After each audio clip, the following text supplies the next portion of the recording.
Hello students, नया chapter शुरू करते हैं।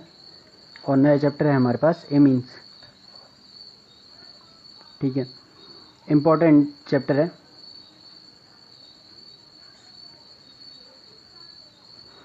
एमीन्स के बारे में पहले हम कुछ जनरल चीज़ें जान लें कि इम्पोर्टेंट कहाँ है एमीन। तो एमीन हमारे पास जनरल लाइफ में बहुत ज़्यादा यूज़ होता है। जितने एंजाइम होते हैं, एंजाइम्स हो गए, विटामिन हो गए, प्रोटीन, हार्मोन्स,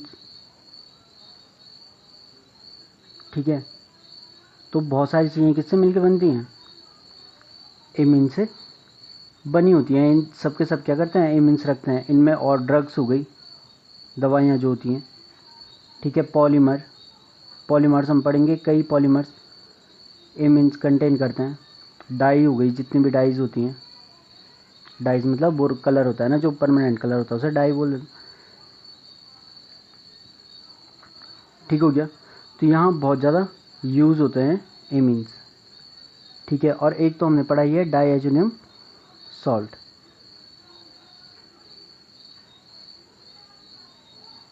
ठीक है। तो सीधी सीधी बात है कि क्या केमिकली तो बहुत ज़्यादा यूज़ होने ही वाला है इनका, क्योंकि ऑर्गेनिक केमिस्ट्री में से पढ़ ही रहे हैं, ठीक है। जितनी भी खुजली की दवाइयाँ बनती हैं, हिस्टामिन्स बनते हैं, वो सारे के सारे एमीन्स होते हैं, ठीक। तो जनरल लाइफ में बहुत ज़्यादा यूज़ होने वाला है कौन? एमीन। अब थोड़ा केमिकली बात कर लेते हैं जो सिलेबस में आने वाला है। एमीन का जनरल फॉर्मूला होता है CnH2n+1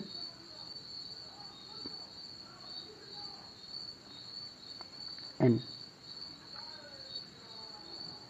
ठीक है। ये इसका क्या है? जनरल फॉर्मूला हो गया। इस फॉर्मूले के साथ जो भी कंपाउंड मिलेंगे वो सारे क्या होंगे? एमीन हमारे पास होंगे, ठीक है। तो शायद इसमें तो कोई दिक्कत होने वाली नहीं। एमीन असल में होते क्या हैं? तो आसान भाषा में बोलें, जो अमोनिया के व्युत्पन्न होते हैं ना, उन्हें एमीन कह देंगे। अब अमोनिया के व्युत्पन्न, तो पहले तो हमें अमोनिया के बारे में पता होना चाहिए। तो पहले बात करते हैं अमोनिया की।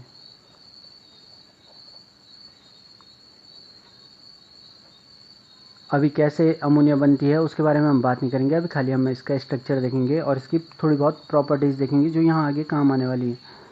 तो अमोनिया होता है NH3, ठीक है। इसका फॉर्मूला हो गया। स्ट्रक्चर होता है इसका कुछ इस तरीके से, जिसको बोल देते हैं पिरामिडल,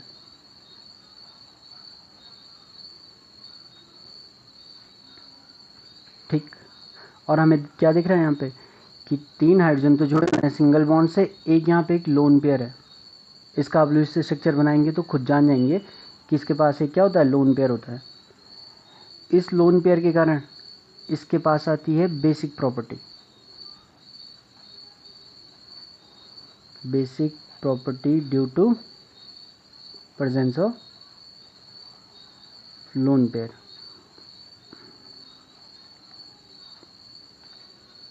ठीक हो गया।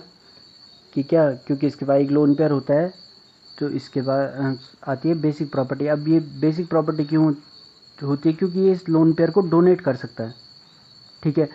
लोन पेयर तो है, पर ये इस लोन पेयर को साथ साथ क्या कर सकता है? डोनेट कर सकता है। तो क्योंकि इस लोन पेयर को डोनेट कर पा रहा है तो ये बेसिक नेचर रखता है। और कैसा बेस होता है? लुईस बेस, ठीक हो गया। तो इसकी जनरल प्रॉपर्टीज़ हैं जो बहुत नॉर्मल प्रॉपर्टीज़ हैं, जो हम पूरे एमीन वाले चैप्टर में यूज़ करने वाले हैं। इसमें जो नाइट्रोजन होता है, ये ध्यान रखना है, sp3 हाइब्रिडाइज होता है, ठीक है। और sp3 हाइब्रिडाइजेशन होने के साथ साथ इसका स्ट्रक्चर होता है पिरामिडल।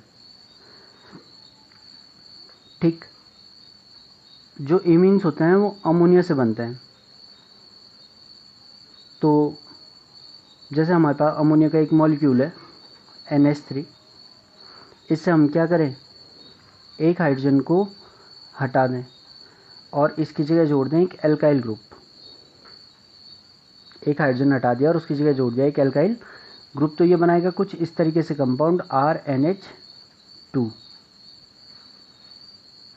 ठीक है, अगर जो हम क्या करें,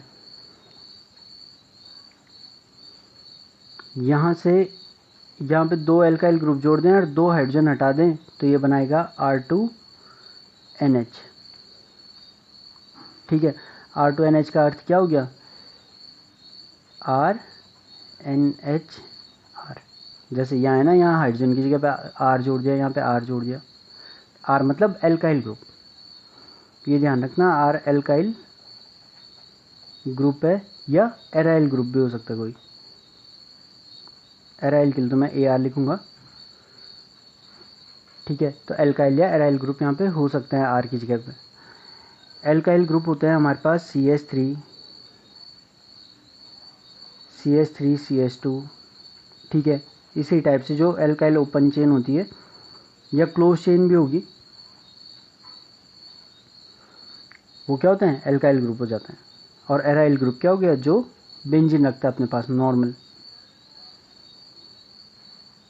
ठीक है, तो पहले में हमने क्या किया, एक हाइड्रोजन हटाया, उसकी जगह पे एक एल्काइल ग्रुप जोड़ दिया, RNH2 बना। 2 हाइड्रोजन हटाए, उनकी जगह पे एल्काइल ग्रुप जोड़े तो R2NH बना। वैसे अगर जो हम तीनों हाइड्रोजन हटा दें तो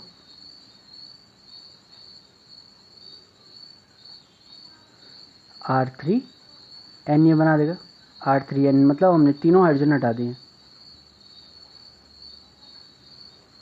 ठीक, कि यहाँ पे चौथा भी आ सकता है क्या, एल्काइल ग्रुप। तो NH3 में हम क्या करें, चारों हाइड्रोजन हटा दें, 4 एल्काइल ग्रुप हमने यहाँ पे जोड़ दिए। ठीक है, तीनों हाइड्रोजन हटा दिए और एक एल्काइल ग्रुप और जोड़ दिया एक्स्ट्रा, तो ये बनाएगा R4 और N प्लस। आ सकता है एक एल्काइल ग्रुप, क्योंकि यहाँ पे क्या एक लोन पेयर है। ठीक है, तो ये आ गया। तो ये इसका स्ट्रक्चर कुछ इस तरीके से होता है, RN R R R। इसमें ध्यान रखने वाली बात है कि ये बनता है टेट्राहेड्रल।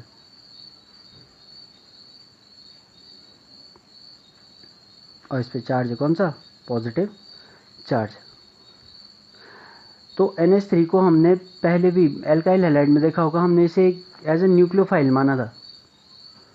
अगर जो ध्यान होगा तो हम क्या बोलते हैं, जो अमोनिया होता है या इमीन होते हैं वो क्या है, न्यूक्लियोफाइल की तरह काम करते हैं। इससे पहले हमने कार्बोनिल कंपाउंड वाला चैप्टर पढ़ा है, वहाँ पे भी क्या होती हैं, एडिशन एलिमिनेशन रिएक्शन पढ़ी थी इनकी, और उसमें भी हमने देखा था कि ये न्यूक्लियोफाइल की तरह काम करते हैं। तो न्यूक्लियोफाइल की तरह काम कर रहा है किसके कारण, इस लोन पेयर के कारण, क्योंकि इसके पास लोन पेयर है तो ये नेगेटिव चार्ज कंटेन कर रहा है। एक 2 इलेक्ट्रॉन है इसके पास फ्री है, ये कहीं भी रिएक्ट कर सकते हैं। तो उसी के रीज़न से हमारे पास क्या मिल रहा है, एक टेट्राहेड्रल स्ट्रक्चर पर एक एक्स्ट्रा एल्काइल ग्रुप हमें देखने को यहाँ पे मिल जाता है। ठीक, तो ये तो हमने देख दिया कि जो अमोनिया के डेरिवेटिव होते हैं या अमोनिया से व्युत्पन्न होते हैं, उन्हें हम क्या बोल देते हैं, एमीन बोल देते हैं। तो यहाँ पे हम इनके अगर जो डेफिनेशन लिखना चाहें तो हम बोल देंगे derivatives of ammonia, derivatives of ammonia known as amine. ठीक है, अब जो हमने ये चार प्रकार के एमीन लिखे हैं, इनके अलग अलग नाम भी होते होंगे, तो इनके नाम भी अलग अलग होते हैं, इनकी प्रॉपर्टीज़ भी अलग अलग होती हैं। इनको बोलते हैं प्राइमरी इमीन, प्राइमरी इमीन। अब ये प्राइमरी इमीन सेकेंडरी इमीन थोड़ा अलग हैं। इससे पहले हमने प्राइमरी अल्कोहल सेकेंडरी अल्कोहल पढ़ा, उससे पहले हमने primary alkyl halide secondary alkyl halide पढ़ा। तो ये उनसे थोड़ा अलग है। प्राइमरी अल्कोहल किसे कह रहे थे कि जो प्राइमरी कार्बन से, जहाँ पे OH ग्रुप प्राइमरी कार्बन से जुड़ता है तो उसे प्राइमरी अल्कोहल कहते हैं। यहाँ पे उल्टा है, अगर जो हमारे पास NH2 ग्रुप है कहीं पे तो प्राइमरी एमीन हो जाएगा। जहाँ पे NH ग्रुप है इसे क्या बोलेंगे, सेकेंडरी एमीन। तो ऐसे दिखा देंगे, प्राइमरी एमीन, सेकेंडरी एमीन, ये क्या हो गया, टर्सरी एमीन, 3 डिग्री एमीन। और ये है क्वार्टरनेरी अमोनियम आयन, इसे बोल रहे हैं क्वार्टरनेरी अमोनियम आयन। ठीक है, तो अभी तक हमने जाना कि जो एमीन होते हैं वो अमोनिया के डेरिवेटिव होते हैं, और साथ साथ जैसे जैसे हम इनके डेरिवेटिव मतलब इनको अलग अलग करते जाएंगे, इनसे एक हाइड्रोजन हटा के एक एल्काइल ग्रुप जोड़ते जाएंगे तो हमें अलग अलग प्रकार के एमीन मिलेंगे। जब हम पहला हाइड्रोजन हटा के एल्काइल ग्रुप जोड़ें तो प्राइमरी एमीन, दो एल्काइल ग्रुप जुड़ गए तो सेकेंडरी, 3 जुड़ गए तो टर्सरी एमीन, और 4 जुड़ गए तो क्वाटरनरी अमोनियम सॉल्ट बन जाते हैं। ठीक है,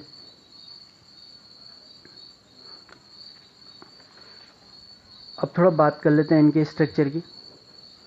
ये मैंने अभी थोड़ा बहुत बता भी दिया है, और थोड़ा बहुत हम इसमें जान लेंगे स्ट्रक्चर ऑफ एमीन।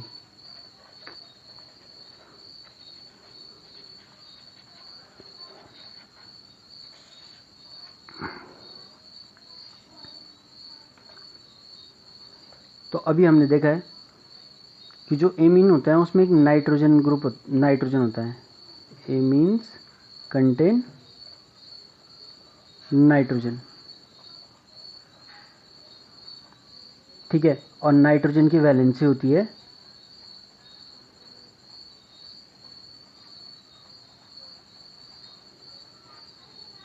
कितनी होती है नाइट्रोजन की वैलेंसी, 3। ठीक है, वैसे वैलेंसी तो इसकी 5 होती है, 3 पे बॉन्ड बनाता है। ठीक है, तो नाइट्रोजन है 5, इसका एटॉमिक नंबर होता है, इसका 1s2 2s2 और 2p3। ये इसका इलेक्ट्रॉनिक कॉन्फ़िगरेशन हुआ।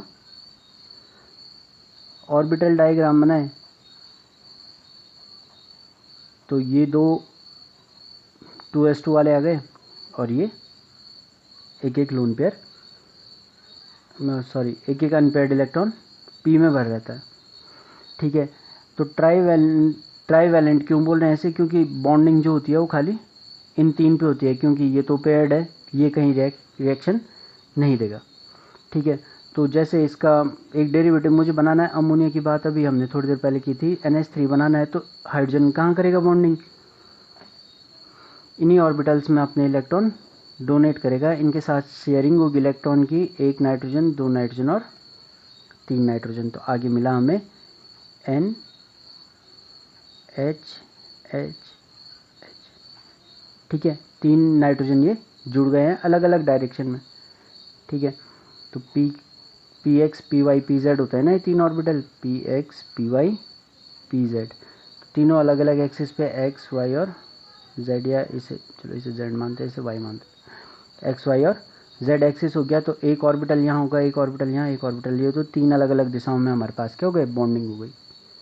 अब बचा हमारे पास ये वाला, तो आप देख रहे होंगे कि ये क्या है, 2s2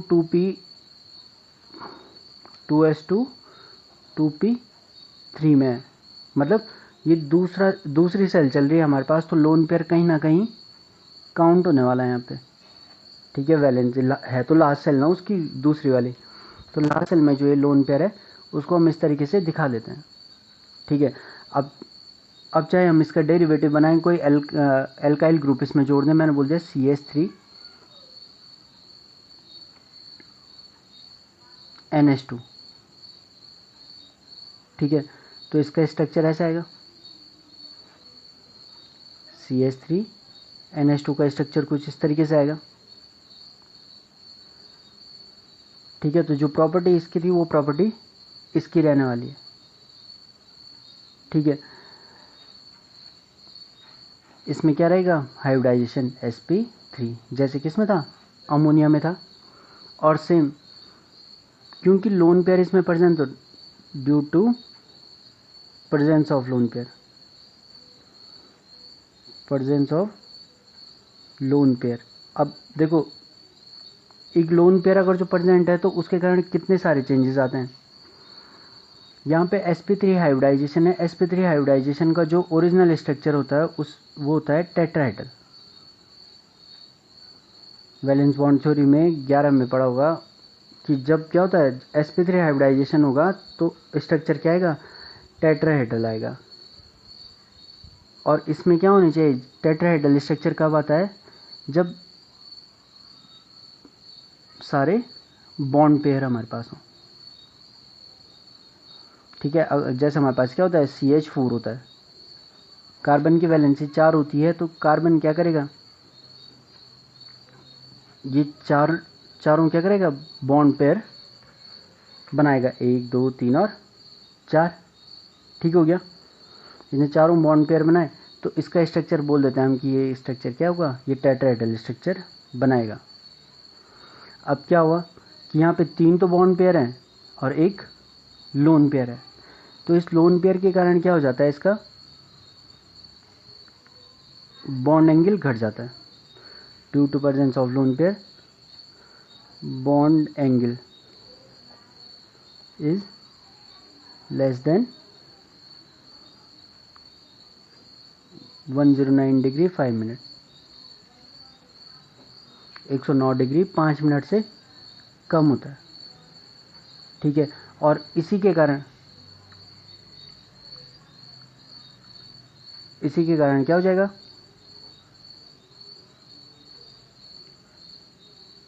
इसका स्ट्रक्चर होता है पिरामिडल। जिस स्ट्रक्चर को हम टेट्राहेड्रल बोल रहे थे वो क्या हो जाएगा, पिरामिडल हो जाएगा, ठीक। और चीज़ें भी होती हैं, जैसे जैसे मिथाइल ग्रुप बढ़ते जाएंगे, देखो अभी तक तो हाइड्रोजन जुड़े हुए थे, हमने एक मिथाइल ग्रुप यहाँ पे जोड़ा है। अब कोई मैं टर्सरी एमीन बना दूँ, CH3 N CH3 और ये लोन पेयर, तो जैसे जैसे CH3 ग्रुप बल्कि ग्रुप है ना, बड़े ग्रुप हैं, तो ये जुड़ते जा रहे हैं, तो इनमें रिपल्सन बढ़ता जाएगा। जैसे जैसे रिपल्सन बढ़ता जाता है बॉन्ड एंगल और कम होता जाता है, ठीक है।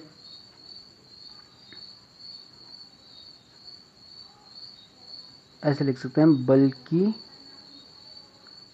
ग्रुप्स इंक्रीज रिपल्सन, ठीक है। और जैसे जैसे बल्कि ग्रुप्स में रिपल्सन बनता है bond angle will decrease, bond angle घटता जाता है। तो ये सवाल भी बनता है कई बार कि जैसे जैसे मिथाइल ग्रुप बढ़ते जाएंगे बॉन्ड एंगल पे क्या असर पड़ेगा, तो बॉन्ड एंगल घटेगा, तो जो ये टर्सरी एमीन है हमारे पास, ये कौन सा एमीन है, प्राइमरी एमीन, तो टर्सरी एमीन का बॉन्ड एंगल होता है 108 डिग्री, ठीक है। और जैसे जैसे मिथाइल ग्रुप बढ़ते जाएंगे, अगर जो मैं बॉन्ड एंगल के क्रम में इन्हें लगाऊं, तो एक लगा दिया मैंने CH3 NH2, ये प्राइमरी एमीन हो गया, CH3 NH CH3 secondary amine CH3 thrice N। तो इसमें सबसे ज़्यादा बॉन्ड एंगल होगा CH3 NH2 का, फिर 2 बल्कि ग्रुप जुड़ गए हैं यहाँ पे, तो बॉन्ड एंगल और कम हो जाएगा क्योंकि रिपल्सन बढ़ जाएगा। और फिर तीसरा क्या, CH3 thrice N tertiary amine, ठीक है। तो प्राइमरी एमीन का बॉन्ड एंगल सबसे ज़्यादा, फिर सेकेंडरी का, फिर टर्सरी एमीन का, ठीक है। तो ये स्ट्रक्चर था किसका, एमीन का। कल हम बात करेंगे इसके नोमेनक्लेचर की और इसकी प्रिपरेशन की बात करेंगे, ठीक है। तो अभी के लिए इतना काफ़ी, थैंक यू।